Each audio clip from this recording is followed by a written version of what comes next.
The legend of the demon blade Muramasa, the bloodthirsty soul of the samurai. The samurai, a symbol of Japan's Bushido spirit, have long been seen as the embodiment of honor, loyalty, and unyielding courage. Yet beneath the calm and noble surface of these warriors lies another world. A world where swords are not mere weapons, but living souls and sometimes demons.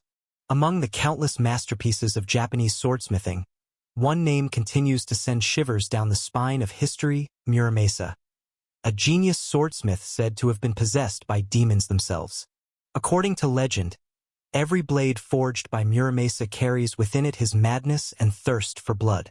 It was said that whenever one of his swords was drawn, it had to be bathed in blood. Otherwise, its owner would be cursed to die by it. Unlike his master, Masamune, a serene craftsman known for his compassion and purity, Muramasa was a man consumed by fiery rage. His eyes burned like molten iron in the forge, and each hammer strike rang out like the laughter of a devil from hell. One tale tells that the two masters once tested their swords by placing them in a running stream. Muramasa's blade cut through everything that drifted past: leaves, fish, even the air itself. Masamune's sword was equally sharp, yet mysteriously, everything it cut rejoined as if untouched. A monk who witnessed the scene declared, "Masamune's blade is the sword of enlightenment. It strikes only at evil. Muramasa's blade is the sword of demons. It cuts anything that dares to stand in its way." From that day forth, people believed that Muramasa had forged his very soul into the steel, binding his rage and bloodlust into every weapon he made. Those who wielded his blades, no matter how noble, were eventually consumed by their sword's will, driven mad until they destroyed everything they loved. The curse and the blood of the Tokugawa clan. The story of the demon blade did not end as mere legend. Muramasa's curse is said to have brought real tragedy to Japan's history.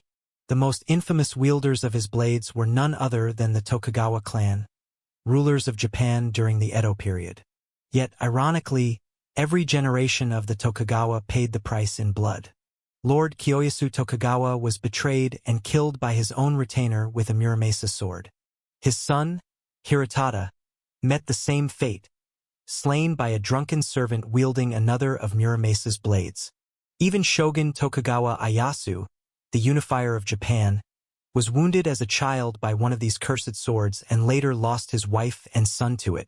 Fearing the curse, the Tokugawa shogunate banned Muramasa blades outright.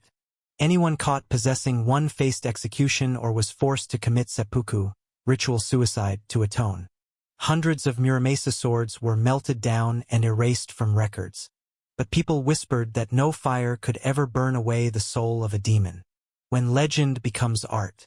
Today, long after the age of war and shoguns has faded, the remaining Muramasa blades are considered priceless treasures, symbols of Japan's highest craftsmanship. Yet, in the shimmering light of the polished steel, it's said that if you look closely enough, you can still see a faint red stream flowing through the blade, as if it still breathes with blood. So was the demon blade Muramasa truly cursed? Or was it the darkness in human hearts, the hatred, vengeance, and lust for battle that gave birth to the demon within?